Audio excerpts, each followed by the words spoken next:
Hey there, Ron Sullivan, your online hitting consultant. Thought today I would talk about the 2015 Elvis Andrus and the swing changes that he made in order to obviously create more power, and so forth. Let's face it, at his position, he's always been on the weaker side of being compared to now players like Carlos Correa, the shortstop for the Astros, and many shortstops that hit for a lot of pop, and Elvis hasn't been that.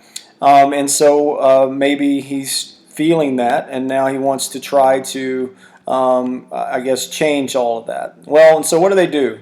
Like everybody nowadays, we say, let's get our leg kick going and let's stride farther.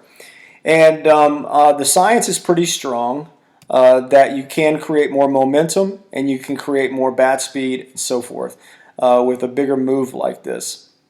But the problem comes into the fact that a slap hitter or a contact hitter never changed the way that his approach, other than what he's doing down here. What made him a contact hitter before wasn't because he didn't have a big leg move, right? What made him a contact hitter before is everything to do with his approach on the upper half, right? So I'm going to show you over here on the right, that's Carlos Correa, right? Looks a lot like A-Rod, wouldn't you agree, when A-Rod came up? This is his heel plant. And if you look at these two images close to or next to each other, you say, wow, he looks a lot like Correa. So why can't he hit with power like Correa?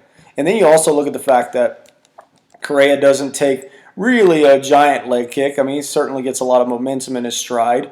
He doesn't stride as far as Elvis is attempting to stride here, right? I still don't understand that. But anyways, but they look so similar here. Why can he produce the power that Carlos Correa produces? Well, Carlos Correa is 6'4", about 10, 15 pounds heavier than Elvis. But that really isn't it. Dustin Pedroia hits for power every now and then, right? So it's all about the positioning of ourselves when we go into our landing here. I think that's going to make all the difference. Now, I say that because this is, when you get to heel plant, the same approach that we saw from Elvis in 2010, 2011, 2012. His hands and all that stuff never changed, right? And the sequence and the way that he unloads the swing never changes. Very, I guess it's obvious that he would normally in the past use his hands really well. And but nonetheless, what contact hitters do that power hitters don't do is contact hitters normally are very hands conscious, and so they kind of disassociate themselves from some of the driving factors in the swing that you'll see a power hitter is going to use his whole frame to hit the ball, right? And so you see the main difference here at heel plant is how Elvis lets his hands and his arms float up.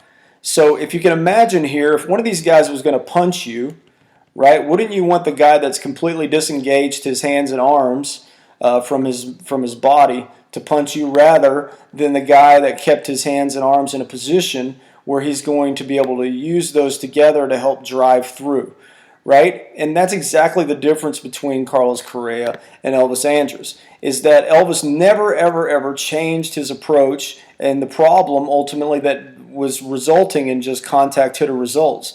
If he wants more power, he has to learn to stop letting his hands and arms drift upward, maintain this guy all the way into the ground, and learn how this all unloads. Instead of, this is a, I don't even know how to describe this, but how his barrel does so much work behind him to get around to where he's going.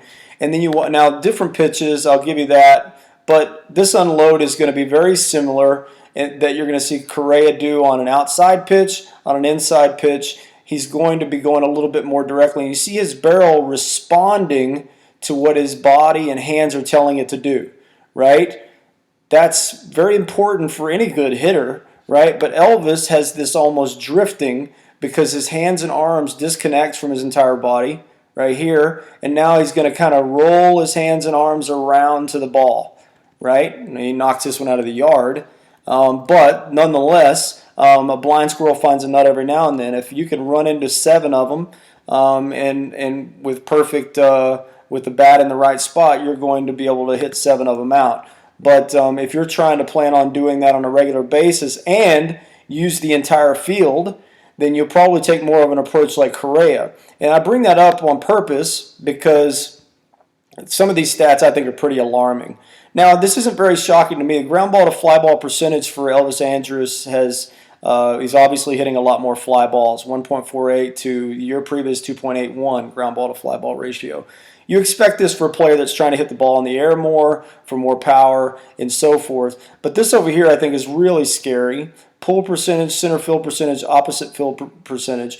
And you've got 43.7 pull percentage. Obviously completely different throughout his career, or a different approach. But just the year previous he was using, and you could see his ratio was to use the entire field a little bit better. Elvis was not using the middle of the field very well this season. Somebody would say, well, but look, his opposite field was still consistent with what he's done. I think this percentage over here is more of a result of his new swing type and his barrel being late throughout the zone because of everything falling behind and going around. And I believe that his contact to opposite field probably more often than not was on accident than it was on purpose, just a timing thing more than anything, right? So which Elvis do you want? Well, I don't. I like the idea that Elvis is trying to create power, right? I think that that's being a Ranger fan, I think that that could be extremely helpful. But I know that he's not going to get it with the same move that he's doing here. So I think it's really important that the masses get this stuff to Dave Magadan, a lot like we did with Shin-Soo Choo, right? And fixed his swing in 2015. I still take credit for that. No, not really. But the reality is if he doesn't fix this, man, you can take you can step to China, right? You can step out to center field with this big leg kick, and it's not going to make any difference. See ya.